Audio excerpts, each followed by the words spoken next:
Assalamualaikum warahmatullahi wabarakatuh. Waalaikumsalam warahmatullahi wabarakatuh. Perkenalkan, nama saya Rizky Ardiwardana. Kami dari kelas 197A Kabupaten Situbondo ya. Kami dari guru penggerak, pendidikan guru penggerak ingin melaksanakan praktek coaching ya, yang tentunya sudah ada 2 rekan saya untuk melakukan praktek coaching. Di sini saya juga sebagai supervisor menilai kegiatan coaching ini. Mohon memperkenalkan diri. Oke, saya Zainal Abidin Dwi Kuswanto, asal SDN 3 Kalianget. Saya di sini selaku coach. Selanjutnya, saya Farid Zainal Arifin dari SDN 1 Baderang. Di sini saya berperan sebagai coach. Baik, terima kasih. Baik Pak Zainal, jenengan di sini sebagai coach ya. ya, Ya, di dalam praktek coaching itu memang seorang coach itu harus memiliki prinsip menjadi seorang coach, yaitu kemitraan, setelah itu proses kreatif dan memaksimalkan potensi. Selain itu juga seorang coach itu harus memiliki kompetensi inti, yaitu kehadiran penuh ya, terus mendengarkan dengan aktif coachingnya, serta mengajukan pertanyaan yang berbobot dengan teknik rasa yang tentunya sudah Bapak pelajari nih. ya. Baik, sebelum kita melakukan praktek coaching ya, ada beberapa pertanyaan yang ingin saya tanyakan ke Pak Zainal. Kira-kira kompetensi coaching yang mana yang ingin Bapak kembangkan dalam proses percakapan nanti? Pada kesempatan kali ini yang ingin saya kembangkan yaitu kompetensi kehadiran penuh dan mengajukan pertanyaan berbobot seperti itu. Nah, dari kompetensi itu kira-kira bagian mana yang lebih spesifik ya, kira-kira yang ingin Bapak kembangkan dari dua tadi? Mengajukan pertanyaan berbobot. Mengajukan pertanyaan berbobot. Nah, kenapa Pak? Karena saya masih belum paham rentetan atau cara-cara mengajukan pertanyaan berbobot sehingga bisa menggali potensi pada coaching. Oh ya. Jadi Baik. kesempatan kali ini saya ingin mengembangkan potensi itu. Ya, baik. Nanti kita praktek ya Pak ya. Nah, untuk pertanyaan terakhir Pak, perihal indikator ya. Indikator ketercapaian apa kira-kira yang menjadi tolak ukur Bapak yang terkait dengan proses ini nanti? Yang pertama, kalau menurut saya indikator untuk meningkatkan kompetensi mengajukan pertanyaan berbobot yang pertama yaitu pertanyaan yang saya ajukan itu bisa menggali potensi dari coach sendiri. Yang kedua, pertanyaan yang ingin saya ajukan itu sebaiknya mengikuti kaidah yang sudah ditentukan seperti itu. Ya, kaidah yang ditemukan yang dalam proses dikta itu Pak ya. Iya benar. Baik, saya kira itu Pak pertanyaan yang ingin saya ajukan. Semoga nanti prakteknya bisa lancar gitu Pak ya. Terima kasih. Silahkan Pak Zainal praktek dengan Pak Farid, monggo. Assalamualaikum Pak Zainal. Waalaikumsalam Pak Farid. Tumben ini ke ruangan saya, ada apa ini? Begini Pak Zainal. Mohon maaf Pak Zainal, kadang saya ini berbicara ketawa itu tidak apa-apa ya Pak Zainal. Tidak apa-apa. Tidak apa-apa, mohon maaf. Begini Pak Zainal. Sebelumnya ya, Iya. saya sudah lama ini sebenarnya ingin melakukan percakapan dengan Pak Zainal. Pak Zainal sibuk terus sepertinya ya. Iya. Saya lama tidak bisa bertatap muka langsung seperti Oke. ini. Kira-kira ada waktu tidak Pak Zainal hari ini? Nah, alhamdulillah untuk hari ini saya free, tidak ada kegiatan Pak Farid. Memang beberapa hari ini saya sibuk karena ada beberapa urusan yang harus saya selesaikan terkait kedinasan. Nah, ini untuk hari ini saya free, bebas. Nah, Pak Farid, kalau boleh tahu, ini kok tumben mau ketemu saya ini kenapa? Coba, apa sih tujuannya sebenarnya? Sebelumnya alhamdulillah Pak Zainal ada waktu untuk saya. Begini Pak Zainal, saya ingin melakukan percakapan dengan Pak Zainal terkait dengan permasalahan saya di dalam kelas pada saat proses pembelajaran. Tentunya dari hasil percakapan ini saya menginginkan ada solusi yang bisa saya keluarkan atau saya terapkan nanti di pembelajaran di kelas saya, Pak Zainal. Berarti kalau nanya solusi nih kayaknya ada masalah ini Pak Farid ini. Coba Betul. ceritakan ke saya. Ada masalah apa ini kok mau curhat dengan saya ini? Betul Pak Zainal. Begini, kalau masalah pribadi sudah banyak Pak Zainal, tapi Iya. saya fokus di kelas ini dengan iya, siswa, iya, karena iya. memang guru sekarang kan harus fokus pada murid kan begitu Iya ya, Pak betul Zainal? sekali. Setelah saya amati di kelas itu pada saat proses pembelajaran, menurut saya materi sudah saya sampaikan semuanya itu. Saya Ya. maksimal, menurut saya telah menyampaikan materi secara maksimal. Tetapi pada saat akhir, pada saat kegiatan sumatif akhir materi, pada saat tugas yang saya berikan, siswa tersebut tidak bersemangat rasanya dalam mengerjakan tugas yang saya berikan. Ya karena tidak bersemangat, akhirnya berdampak pada jawaban yang ditulis. Hanya jawabannya juga tidak maksimal, sehingga nilai yang didapat kurang baik, Pak Zainal. Itu yang saya alami di dalam kelas, Pak Zainal.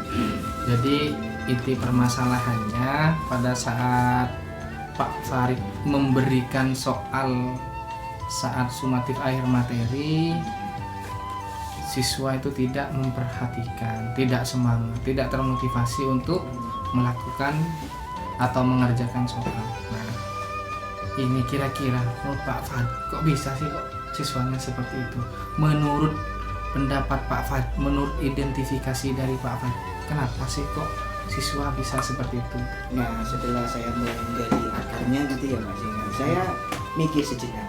Ini pasti ada sesuatu yang dialami siswa. Mengapa kok di pembelajaran saya itu tidak mendapatkan nilai sesuai yang saya harapkan? Artinya sesuai di atas KKM lah, harapan saya seperti itu. Saya coba dekati siswa tersebut. Ternyata yang pertama itu, setelah saya tanyakan, siswa itu tidak semangat pada waktu itu. Yang pertama, di rumah sering tidur malam. Sering Iya, tidur iya, malam iya. Pak Zainal. Kemudian yang kedua, siswa tersebut tidak suka dengan metode yang saya berikan terkait dalam hal menjawab pertanyaan. Jadi siswa itu tidak bisa mempresentasikan di dalam kelas, artinya menjawab dengan berbicara itu tidak bisa. Malah siswa tersebut suka menjawab dengan cara gambar. Jadi dengan Iya. data konsep begitu. Iya, Itu iya, bisa iya. siswa itu menjawab soal dari saya gitu. Seperti itu. Nah, kira-kira setelah Pak Farid mengidentifikasi permasalahan yang dialami siswa, tindakan yang akan dilakukan Pak Farid selanjutnya apa? Menurut saya yang pertama, saya perlu pendekatan terhadap wali murid. Karena di sini peran serta orang tua terkait siswa yang tidur malam di rumah itu sangat berperan sekali. Saya ingin memberikan saran atau cerita dulu lah tentang kejadian siswa ini di dalam kelas. Mengapa kok ngantuk? Ternyata tidurnya terlalu malam. Selain saya memberi masukan kepada siswa agar tidak tidur malam, saya juga ingin kerjasama dengan wali murid bagaimana siswa tersebut tidak tidur malam di rumah. Kemudian yang kedua, yang terkait tidak bisa menjawab itu, saya akan menggunakan metode lain, Pak Zainal. Oh iya. Metode seperti apa itu, Pak Farid? Nah, banyak pembelajaran yang saya ikuti terkait dengan baik secara langsung atau dengan rekan sejawat, sharing kita. Ternyata ada pembelajaran yang harus menyenangkan. Salah satunya kan banyak ya, kayak ice breaking harus kita masukkan di pembelajaran tersebut. Iya. Pembelajaran berdiferensiasi itu Pak Zainal, baik prosesnya atau produknya itu. Saya akan menerapkan pembelajaran itu Pak Zainal di dalam kelas. Wah, bagus sekali itu rencana yang akan dilakukan Pak Farid. Mantap itu. Memang pembelajaran berdiferensiasi itu kayaknya sangat menarik dan juga bisa meningkatkan motivasi siswa kayaknya. Untuk melakukan atau untuk mencapai kesuksesan seperti yang Pak Farid inginkan pada rencana yang ingin Pak Farid lakukan ini, kira-kira Pak Farid butuh apa saja? Butuh dukungan dari siapa saja? Yang pertama Pak Zainal, yang jelas fasilitas sekolah ya, saya butuh proyektor, butuh layar gitu ya, untuk menampilkan pembelajaran yang berbeda dari sebelumnya, agar siswa itu senang dengan pembelajaran saya. Kemudian saya butuh dukungan juga dari rekan sejawat terkait penyusunan RPP-nya Pak Zainal. Oh ya. Karena yang jelas bicara tanpa teori kan begitu ya. Betul Tidak sekali. bisa saya terapkan Pak Zainal. Itu Pak Zainal, dukungan dari rekan sejawat. Oke. Kalau memang seperti itu, nanti kita mungkin adakan pertemuan untuk rekan sejawat untuk menyampaikan yang ingin direncanakan oleh Pak Farid.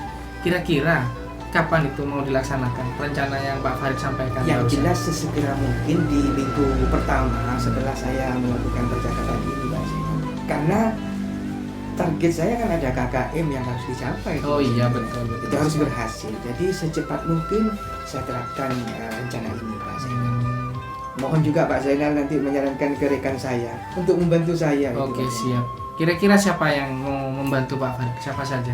Di sekolah saya ada yang namanya Bu Ira. Pak Oh, Zainal. Bu Ira, iya. Saya mohon Pak Zainal juga memberi motivasi pada Bu Ira. Oke, siap. Sepertinya Pak Zainal sering komunikasi dengan Bu Ira, itu saya perhatikan. Iya, betul. Memang Bu Ira itu orangnya berkompeten, sehingga saya sering komunikasi untuk memberikan semangat kepada teman-teman yang lain. Bukan ada hal yang aneh-aneh. Iya betul Pak Zainal. Nah, selanjutnya setelah melaksanakan apa yang direncanakan, pasti nanti ada evaluasi, ada tindak lanjut. Kira-kira bagaimana pelaksanaannya nanti, Pak Farid? Yang jelas setelah RPP ini selesai, saya langsung terapkan di dalam kelas. Oke, siap. Kemudian setelah itu saya refleksi lagi.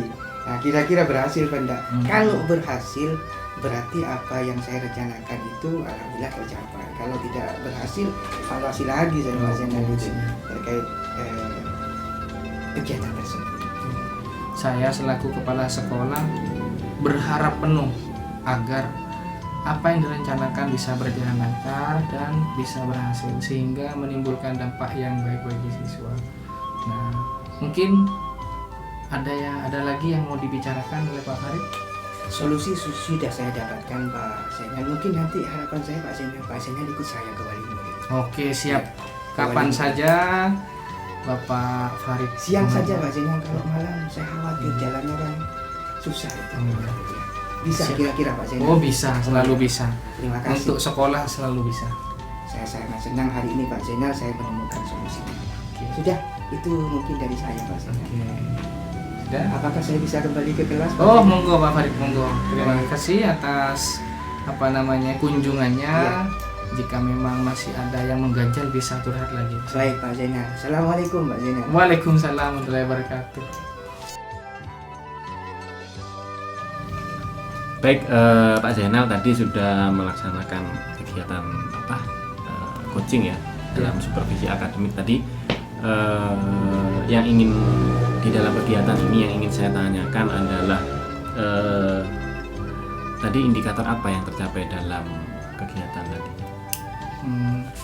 Setelah melaksanakan kegiatan coaching ini, yang saya rasakan indikator yang sudah saya capai yaitu tentang mengajukan pertanyaan berbobot dan kehadiran penuh. Mungkin itu Kehadiran penuh. Pak Rizky. Oh ya, baik.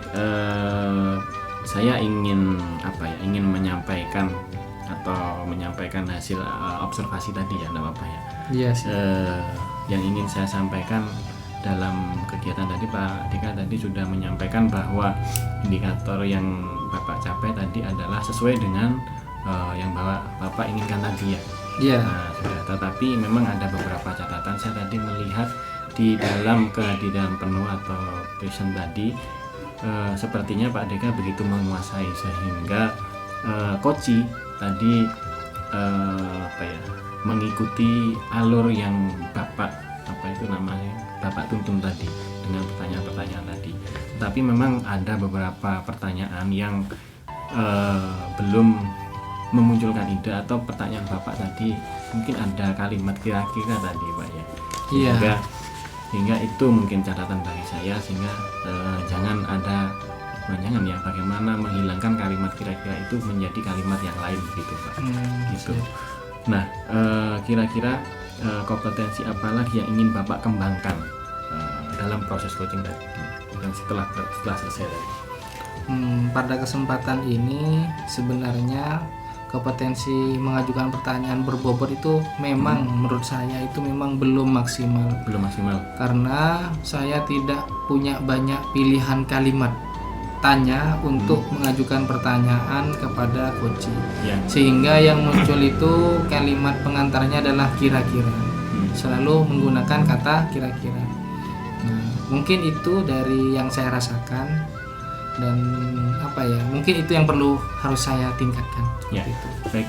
Terima kasih Pak Deka atas jawabannya. Jadi memang dalam melaksanakan coaching ini tadi ya, dalam supervisi akademik itu memang harus sering dilakukan, sehingga apa yang dapat kita dapatkan dari kegiatan ini, misalkan Pak Deka tadi ada kalimat yang ada kira-kira ya, nah itu nanti mungkin ada kalimat itu mungkin akan hilang digantikan dengan kalimat yang lain gitu. Mungkin itu Pak dalam proses ini. Terima kasih sudah melakukan supervisi akademik tadi ya. Semoga kita bisa melakukan ini dengan baik dan sampai seterusnya begitu Pak. Mungkin terima kasih, kegiatan ini sudah berjalan. Wassalamualaikum warahmatullahi wabarakatuh. Waalaikumsalam warahmatullahi wabarakatuh.